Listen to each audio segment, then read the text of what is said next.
February 2025 muri yeZimbabwe ndadzoka zvekare nema updates nyaya dzese dziri kuitika muZimbabwe. Kana uchingonga watondisuwa gara waisa like.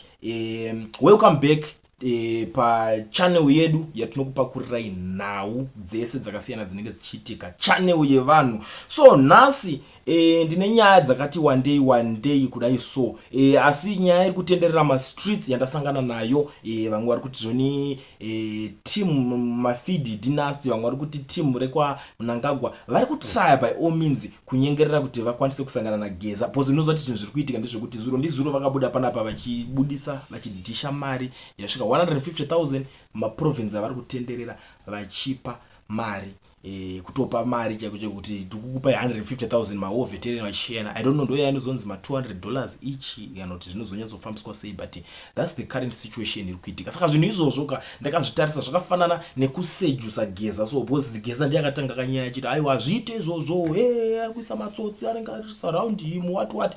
Now zvinhu zvazvo zvachinja manje.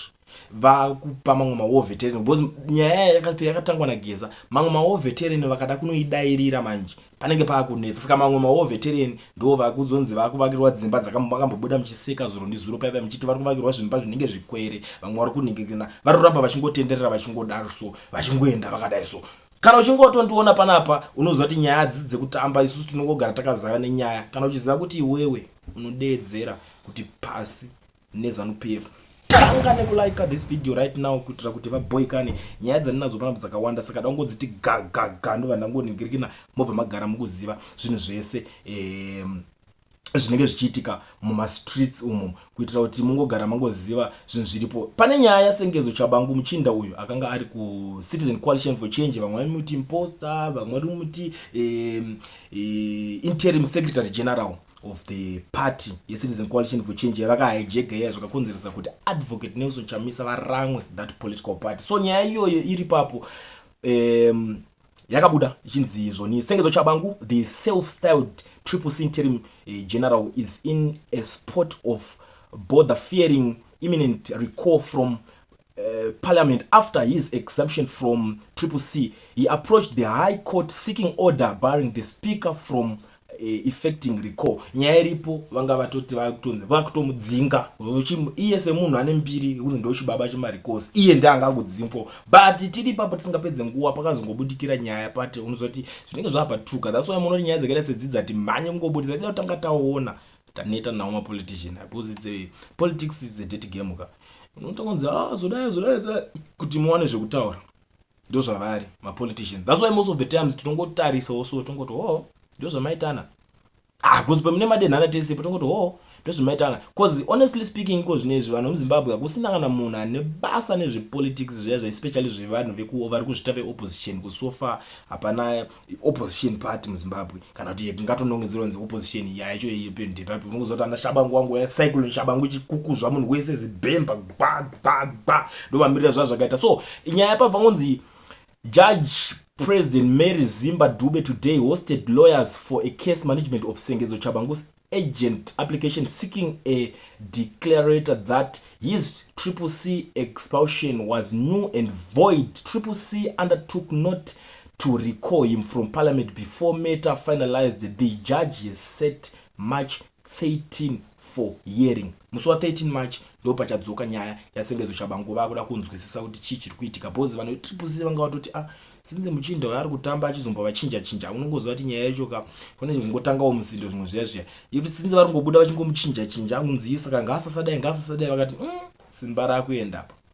But inini maziri angu ndozviita ndekuti muchinda uyu akatanga kuenda kumacourts ameno I don't know kuti chii chinenge chichinyatsoitika. Ndosaka vanhu vazhinji vakataura kuti this guy anenge achitoshandiswawo angori rana muona nyaya yacho kuti iye akaenda newo kukotika atokudya kwese kumune matomuti ayo azviite ubva ngokuti relax, don't be personal, don't be emotional.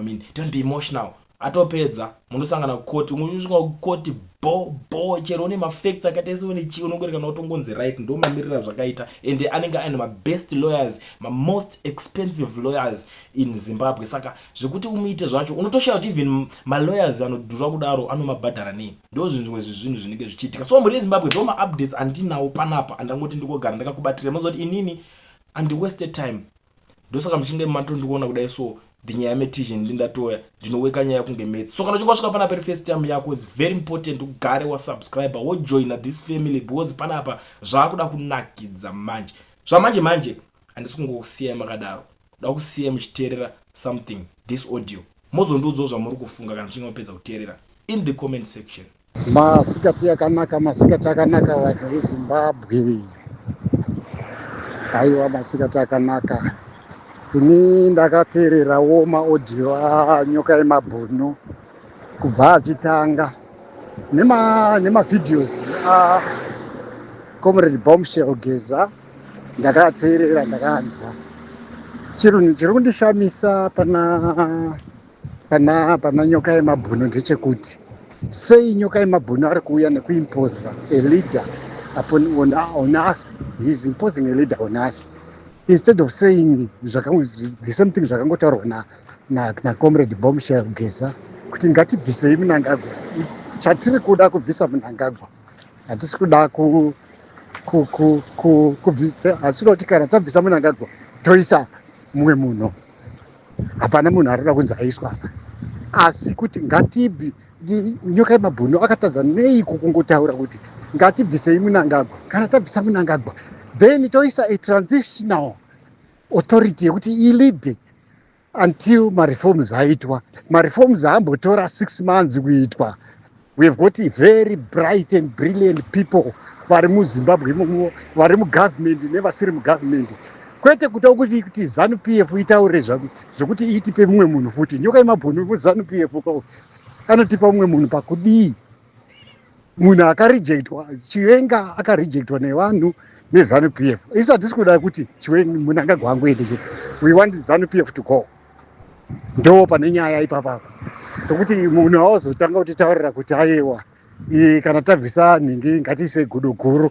Ko gudo guru raivepi? Pakapfurwa vana muna 2018 1 August pakapfurwa vanhu muZimbabwe muHarare umu.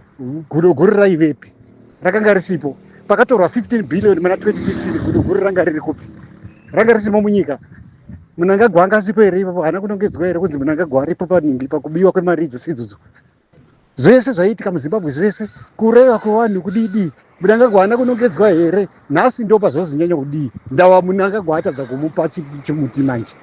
Takunzi ngatibvisei Mnangagwa tiise nhingi, tiise Chiwenga. Okay, kana yakadaro hainetsi. Iyi hondo yavo, iyi hondo yeZANU-PF. Zvinhu zvino zvazvinotaridza according to maaudios nyoka yemabhunu anotaridza kuti iyi hondo yeZANU-PF yekuda kubvisana kuti vagoisa umwe wavo futi.